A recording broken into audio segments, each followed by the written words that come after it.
বন্ধুগণ, স্বাগত। দেশ বিদেশের খবর নিয়ে আমি শীতাংশু। আমার এই ভিডিওটি যদি ভালো লাগে শেয়ার করবেন, লাইক করবেন এবং চ্যানেলটি অবশ্যই সাবস্ক্রাইব করবেন। আজকে একটা দেশের খবরই বলবো। সে দেশের খবরটা হচ্ছে, কদিন যাবৎ ইন্ডিয়ান মিডিয়াতে খুব চর্চা চলছে যে দুটো রাজ্যে যে বিধানসভা নির্বাচন হচ্ছে, মহারাষ্ট্র এবং ঝাড়খণ্ড, দুটোতে রেজাল্ট বেরিয়েছে। আপনারা জানেন মহারাষ্ট্রে বিজেপির নেতৃত্বাধীন জোট তারা সংখ্যাগরিষ্ঠতা পেয়েছে এবং তারা সেখানে মন্ত্রিসভা গঠন করবে। আর ঝাড়খণ্ডে জেএমএম কংগ্রেস নেতৃত্বাধীন জোট তারা সংখ্যাগরিষ্ঠতা পেয়েছে, তারা এখানে সরকার করবে। এখন যেহেতু ঝাড়খণ্ডে আপনার ঝাড়খণ্ড মুক্তি মোর্চা পার্টি, হেমন্ত সোরেনের দল সবচেয়ে বেশি সিট পেয়েছে এবং তার সঙ্গে কংগ্রেস এবং আরও ছোট্ট ছোট্ট কয়েকটা দল আছে, তারা সরকার করবে এবং সেখানে মুখ্যমন্ত্রী প্রায় ঠিকই হয়েছিল, প্রজেক্টেড মুখ্যমন্ত্রী। হেমন্ত সোরেন ওখানে প্রজেক্টেড মুখ্যমন্ত্রী ছিল বলাই যায়। তো সেটা তাদের ঘোষণা 28 তারিখ, তার সেখানে হচ্ছে যে আপনার এই ইয়েটা হবে 28 তারিখে ঝাড়খণ্ডে মুখ্যমন্ত্রী শপথ গ্রহণ হবে।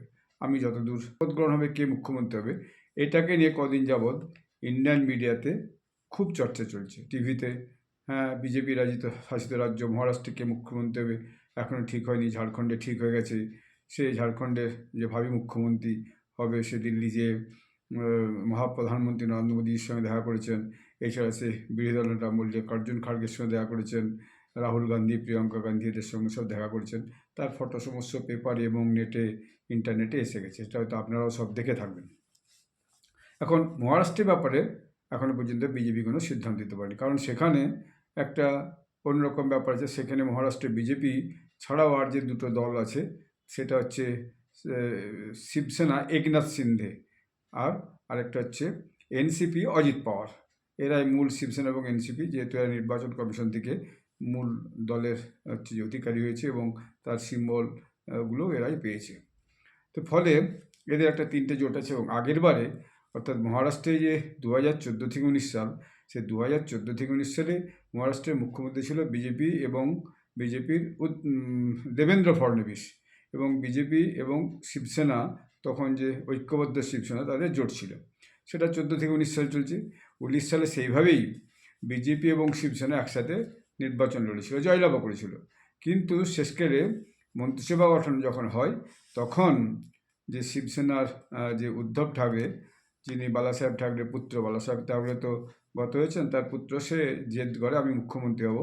পরে যেহেতু বিজেপি তাকে দিতে রাজি হয়নি, তখন সে পুরো দলটাকে নিয়ে চলে গেছিল কংগ্রেস এবং এনসিপির সঙ্গে, এবং যে সে মুখ্যমন্ত্রী ছিল। সেটা 2.5 বছর চলেছিল। তারপরে পরের 2.5 বছর এর মধ্যে এনসিপি একটু ভাগ হয়েছে, অর্থাৎ সেটাও দুটো ভাগাভাগি হয়েছে। করে একনাথ সিন্ধের নেতৃত্বে একটা এনসিপি না এনসিপিও ভাগাভাগি হয়েছে। এনসিপির শরদ পাওয়ারের সঙ্গে ভাগাভাগি করে তার ভাইপো অজিত পাওয়ার ছেড়ে দিয়ে চলে এসছে, এসে বিজেপির সঙ্গে যোগদান করেছে। এবং শিবসেনার থেকে একনাথ সিন্ধে, সে শিবসেনা ছেড়ে দিয়েছে, অনেকগুলি এমএলএ নিয়ে সে বিজেপির সঙ্গে যোগদান করেছে। ফলে শিবসেনা, বিজেপি, শিবসেনা যে একনাথ সিন্ধে গোষ্ঠী এবং অজিত পাওয়ার গোষ্ঠী এনসিপির, তারা মিলিয়ে সরকারটা শেষ 2.5 বছর চালিয়েছে। সেই সময় কিন্তু মুখ্যমন্ত্রী একনাথ সিন্ধে হয়েছিল, দেবেন্দ্র ফডনবিস হয়নি। তো দেবেন্দ্র ফডনবিসকে না করার জন্য সে অন্য কোনো মন্ত্রিত্ব নিতে চায়নি, কিন্তু দলের নির্দেশে সে উপমুখ্যমন্ত্রী পদ নিয়েছিল এবং সে চালাচ্ছিল।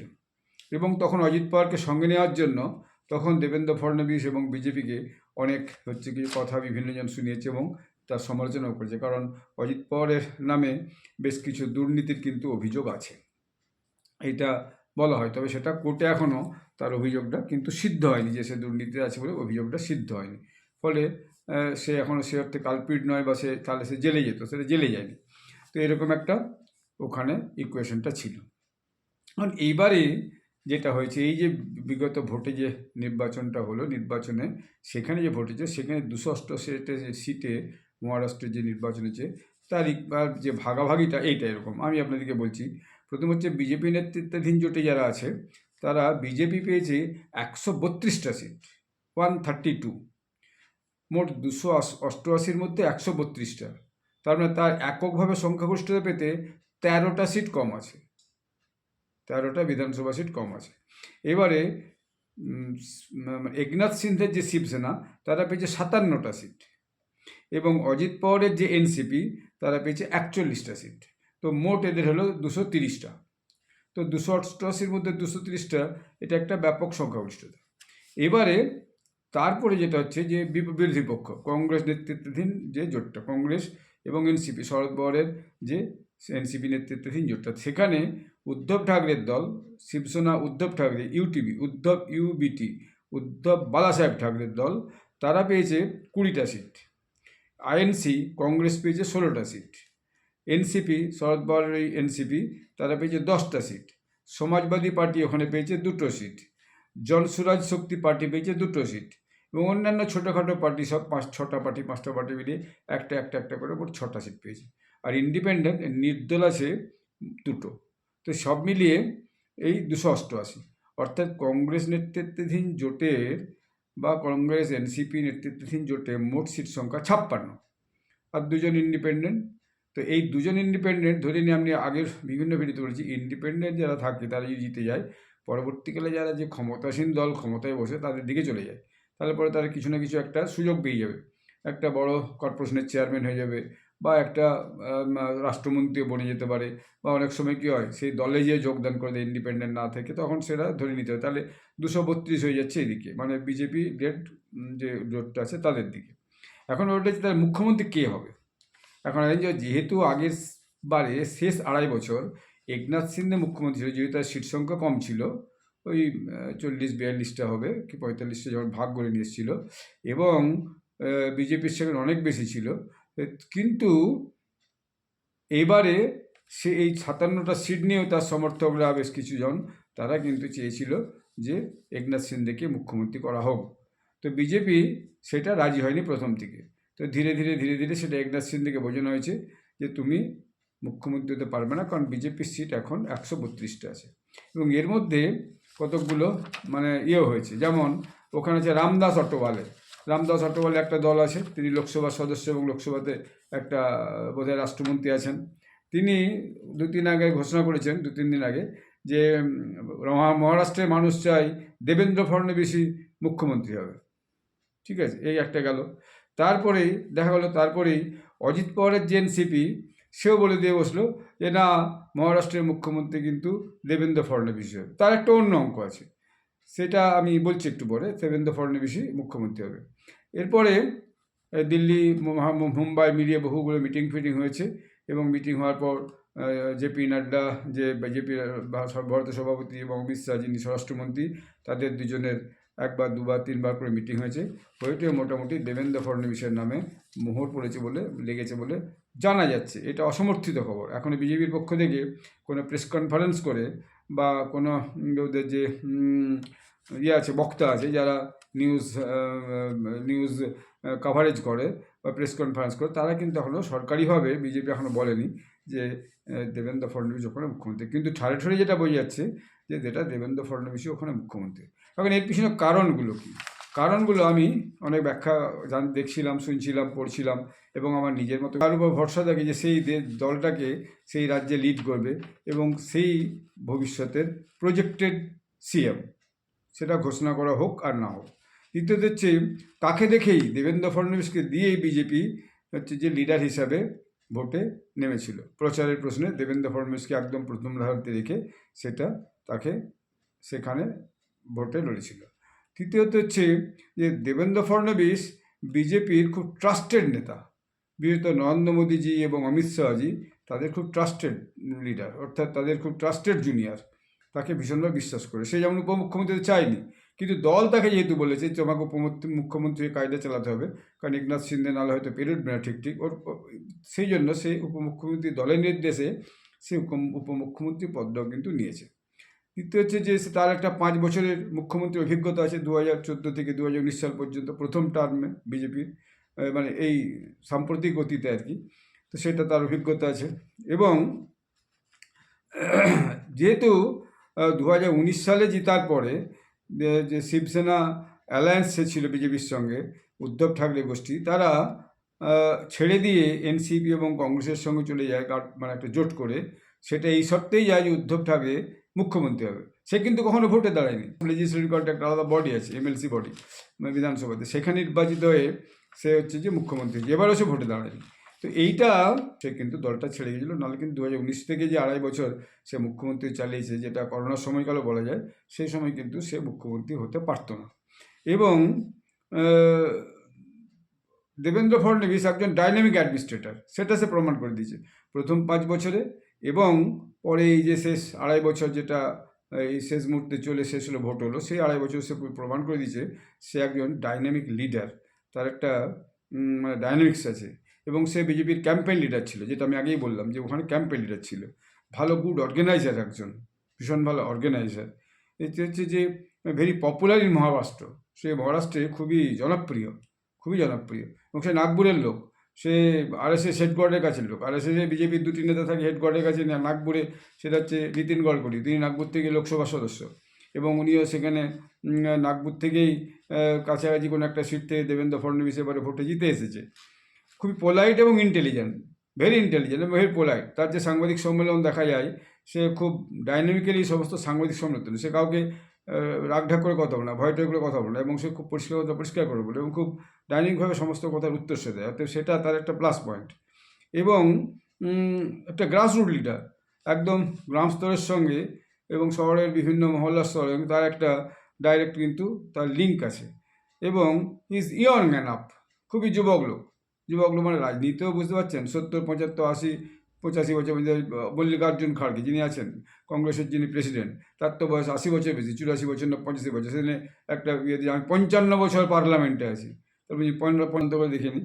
তো যাই হোক, তো এই দেবেন্দ্র ফডনবিসের বয়স হচ্ছে কিন্তু খুব কম, মানে এই বিলো 50 হবে, এই 45, 48 এরকম হবে, আমি মানে আনুমানিকভাবে বলছি। ভেরি ইয়ং চেয়ার, খুব ডাইনামিক লিডার, ভেরি ডাইনামিক।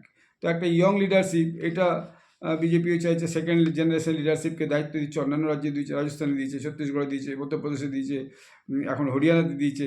এবং এমন লোককে তুলে নিয়ে আসছে মুখ্যমন্ত্রী করে, যে লোকে সেটা ভাবতেও পারেনি।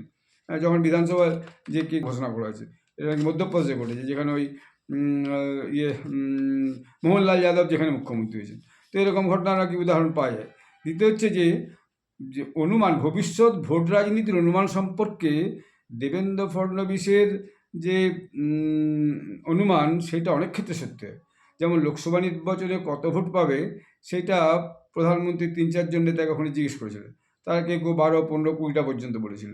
কিন্তু ওই একমাত্র বলেছিল যে আমরা 40টির উপরে জিতবো, মানে জোট মিলিয়ে শিবসেনা, সিন্ধে, অজিত পাওয়ার, এনসিপি এবং বিজেপি মিলিয়ে। যদি অজিত পাওয়ার এনসিপির পারফরমেন্স খুব একটা ভালো নয়, অজিত পাওয়ারের স্ত্রী দাঁড়িয়েছিল সেখানে, কিন্তু সে হেরে গেছে।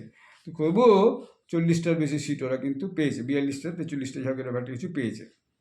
এবং এইটা তার অনেকগুলো প্লাস পয়েন্ট। এই যে আর তার একটা মাইনাস পয়েন্ট বলা যায় না, এটা মাইনাস পয়েন্ট বলা যায় না, সে হচ্ছে ব্রাহ্মণ কমিউনিটির লোক, সে ব্রাহ্মণ সম্প্রদায় থেকে এসেছে। এবং মহারাষ্ট্রে ব্রাহ্মণ সম্প্রদায়ের সংখ্যাটা খুব কম, ওখানে মারাঠাওয়াড়াতে মারাঠা সম্প্রদায়ের সংখ্যাটা বেশি, এবং সেখানে মারাঠা প্রাইড কাজ করে, আমি আগের 2-একটা ভিডিওতে বলেছি। এবং দলিতের সংখ্যা প্রচুর আছে, এবং বুদ্ধিস্টের সংখ্যা প্রচুর আছে, বৌদ্ধ ধর্মের সংখ্যাগুলি প্রচুর আছে। এবং আরও ছোটো ছোটো বিঠল এবং অন্যান্য যারা পূজা পাঠ করে, বিভিন্ন ছোটো ছোটো ধর্মীয় গোষ্ঠী, কিন্তু হিন্দুদের মধ্যে ধর্মীয় গোষ্ঠী কিন্তু সেখানেও আছে। তো সে কিন্তু সেটা অনেকে সেটা বলছে, হ্যাঁ ব্রাহ্মণ, এখানে মারাঠা, সিন্ধে কিন্তু মারাঠা নেতা, মারাঠাওয়াড়া থেকে এসেছে। অজিত পাওয়ার কিন্তু মারাঠা নেতা, এবং শরদ পাওয়ার কিন্তু মারাঠা নেতা। তো ফলে এটা একটা তার এগেন্সে লোকে কিছু কমপ্লেন দিচ্ছে, ব্রাহ্মণ কমিউনিটির লোক, কিন্তু সেটা তার কাছে বেড়ে না, সে সমস্ত মানুষের কাছ পর্যন্ত খুব ইয়েতে পৌঁছায়। এবং এটা নিয়ে তার আলাদা করে কোনো তার পরিচিতি সে কোথাও প্রকাশ করেনি, বা তার জন্য অন্যান্য যে কাস্ট যে হয়, যেটা বলা হয় যে বিভিন্ন কাস্টের মধ্যে হিন্দুদের মধ্যে ভাগ আছে, সেটা কিন্তু দেবেন্দ্র ফডনবিসের ক্ষেত্রে খুব প্রযোজ্য না। সবাই তাকে খুব পছন্দ করে, লোকটি পছন্দ করে। এবারে অজিত পাওয়ারের গল্পটা বলি। অজিত পাওয়ার চায়নি যে কোনো কারণে একনাথ শিন্দে চিফ মিনিস্টার, এবং তার যে ইয়েটা, তার যে প্রোফাইলটা, সেটা বেড়ে যাক। কারণ 5 বছর যদি একনাথ শিন্দে মুখ্যমন্ত্রী থাকে, এবং তখন অজিত পাওয়ার তো মারাঠাওয়াড়া থেকে এসছে, মারাঠা নেতা, তো তার কিন্তু ওকে অতটা বাড়তে দেওয়া উচিত নয়, এটা অনেক অনুমান করছে, আমিও ভাবছিলাম। তাহলে আগের ভাগে ঘোষণা করে দিই, না ও হবে না, এখানে দেবেন্দ্র ফডনবিসই হবে। এটা ওর একটা রাজনীতির চাল বলে অনেকে বলছে আর কি।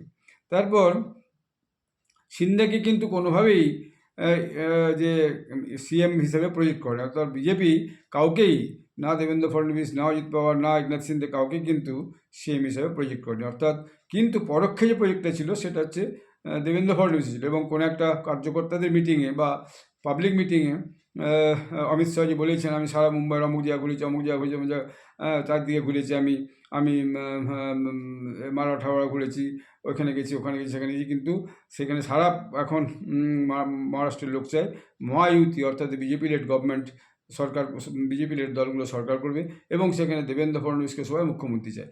পরোক্ষভাবে তিনি এটা একটু ঘোষণাও করে রেখেছিলেন।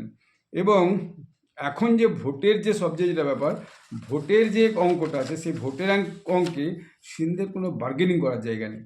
কারণ অনেকে এখন বলছে যে এখন কি সিন্ধে কি আবার হতে পারে যেমন যে সে আবার দলবদল করে অন্যদিকে চলে গেল। কিন্তু সে যদি দলবদল করে অন্যদিকে চলে যায় তাতে সুবিধা করতে পারবে না। কারণ যে বিধায়কের যে সংখ্যা, সেই সংখ্যায় মাত্র 56 জন আছে কংগ্রেস এনসিপির সঙ্গে। ফলে ও যদি 57 জন নিয়েও চলে যায় সেটা 113টা হবে, তার বেশি হবে না। এবং সবাই যে তার সঙ্গে আবার ঘুরে ওখানে যাবে সেটাও হবে না। এবং ও পুনরায় যে উদ্ধব ঠাকরের সঙ্গে একই আসনে বসবে, একই জায়গায় বসবে, রাজনীতিতে কোনো কিছু অসম্ভব নয়। হ্যাঁ, তো সেটা কিন্তু হওয়া মুশকিল। এবং অজিত পাওয়ার আর কোনোভাবেই ফিরবে না সেটাও বুঝে গেছে। এবং এই যে অজিত পাওয়ার এবং সিন্ধে বিজেপি একসঙ্গে সংখ্যাগরিষ্ঠতা হয়ে যে দ্বিতীয় আড়াই বছরের গত টার্মে যে সরকার চালো, সেই সময় অজিত পাওয়ারকে নেওয়াটাই এই জন্যেই দেবেন্দ্র ফডণবীস করেছে। ও চেয়েছিল যে সিন্ধের বার্গেনিং পাওয়ারটা কমিয়ে দেওয়া হোক, অজিত পাওয়ারকে নিয়ে সিন্ধের বার্গেনিং পাওয়ারটা কমিয়ে দেওয়া হোক। এবং বিধানসভাতে কিন্তু অজিত পাওয়ার ভালো ফল করেছে, যেটা লোকসভাতে তার তো ভালো হয়নি, কিন্তু বিধানসভাতে তার ফল ভালো, 41টা সিট পেয়েছে, কম নয়। কিন্তু মহারাষ্ট্রের নিতে সে কারণ তার কাকা সেখানে কমিয়ে 10-এ নেমে গেছে। অর্থাৎ মহারাষ্ট্রে উদ্ধব ঠাকরে, শিবসেনা, এনসিপি শরদ পাওয়ার এবং কংগ্রেস প্রায় জিরোতে এসে পৌঁছানোর মতো অবস্থা। অর্থাৎ তাদের অস্তিত্বের প্রশ্ন এসে গেছে মহারাষ্ট্রের মতো একটা মস্ত বড় গুরুত্বপূর্ণ রাজ্যে। এবং সবচেয়ে মজাদার ব্যাপার হচ্ছে, এতদিন পর্যন্ত রামদাস অটলে বলেছিল এবং অজিত পাওয়ার বলেছিল যে না, দেবেন্দ্র ফডণবীসকে মুখ্যমন্ত্রী করা উচিত মহারাষ্ট্রে। আজকে সেটা একনাথ সিন্ধে নিজেও বলেছেন যে না, বিজেপির থেকে মুখ্যমন্ত্রী হওয়া দরকার। কে হওয়া দরকার সেটা বলেনি, বিজেপির থেকে বিজেপি মুখ্যমন্ত্রী ঠিক করুক। তার মানে ঘুরে সেটা বলেই দিল যে আমি আর মুখ্যমন্ত্রীর দৌড়ে নেই। তার মানে সবাই অনুমান করছে আজকে সারা সন্ধ্যেটা বিভিন্ন মারাঠি নিউজ চ্যানেল এবং হিন্দি নিউজ চ্যানেল, দিল্লির নিউজ চ্যানেল, তারা সবাই এটাকে নিয়েই বেশি হচ্ছে যে সব ডিবেট চলছে এবং তর্কাতর্কি চলছে বিভিন্ন চ্যানেলে, যে কে এটা হলো কেন, ওটা হলো কেন, এটা হলো কেন। তো সেখানে বলা হচ্ছে যে এটা অবশ্যই মানে একদম টপ লেভেল থেকে, অর্থাৎ প্রধানমন্ত্রী নরেন্দ্র মোদীর থেকে বা অমিত শাহ থেকে বা জেপি নাড্ডার থেকে একনাথ সিন্ধেকে বোঝা হয়েছে যে তুমি এই নিয়ে বার্গেন করো না, তুমি দেবেন্দ্র ফডণবীসকে মুখ্যমন্ত্রী হওয়ার জন্য তুমি নিজের থেকে ডিক্লেয়ার করো, আমাদেরকে যেন বলতে না হয়, তাহলে তোমার কাছে সেটা অপমানজনক হবে যে একে ওই দল থেকেই করে। তাই এখনই সবাই বলছে, একজন এনসিপি নেতা টিভি চ্যানেলে বলছে যে লিখেছে, বলছে যে একনাথ সিন্ধের কাছ থেকে জিলাপি কেড়ে নিল ফডণবীস। তো জিলাপি কেড়ে নিল মানে মিষ্টি খাওয়া কেড়ে নিল, কিরম টাইপের একটা কথা বলছে আর কি। তো যাই হোক, এইটা হচ্ছে যে মহারাষ্ট্রের সবচেয়ে এখন মানে মুখরোচক খবর। এবং এটাও শোনা যাচ্ছে অসমর্থিত যে আগামী 2রা ডিসেম্বর, অর্থাৎ এর মধ্যে আর মোদিজির সময় নেই হয়তো, 2রা ডিসেম্বর এবং খুব বড় করে ওয়াংখেড়ে স্টেডিয়ামে একটা হচ্ছে যে শপথ গ্রহণ অনুষ্ঠান হবে। সেখানে সমস্ত রাজ্যের মুখ্যমন্ত্রী যাবেন এবং দলের সমস্ত কেন্দ্রীয় নেতৃত্ব যাবেন, সমস্ত কেন্দ্রীয় মন্ত্রীরা যাবেন এবং বিভিন্ন রাজ্যের পদাধিকারীরা, অর্থাৎ রাজ্য সভাপতি, রাজ্যের যে সমস্ত রাজ্যে বিরোধী দল নেতা আছে তারা সব সেখানে যাবেন। একটা বিরাট আকারে ওয়াংখেড়ে স্টেডিয়ামে এটা মানে শপথ গ্রহণ অনুষ্ঠানটা হবে এবং সেটা সারা ভারতবর্ষকে তো দেখানোই হবে। তার সাথে সাথে এটা যে বিদেশি মিডিয়া সব আছে, এখন তো সব জায়গায় সব বিদেশি মিডিয়ায় ভর্তি হয়েছে, তো সব মিডিয়া এটাকে ব্যাপকভাবে প্রচার করবে। এটা বিজেপির প্রাথমিক পরিকল্পনা বলে অসমর্থিত সূত্রে আজকে বিভিন্ন খবরে জানা গেল। তো আমরা 28 তারিখ পর্যন্ত অপেক্ষা করি, ঘোষণা করা হোক দেবেন্দ্র ফডণবীসের নাম এবং তারিখ ঘোষণা করা হোক, সময় ঘোষণা করা হোক। সেদিন কী হলো সেদিন আমরা আবার দেখব এবং সেটা নিয়ে তখন আবার ভিডিও করে জানাবো। ধন্যবাদ, নমস্কার।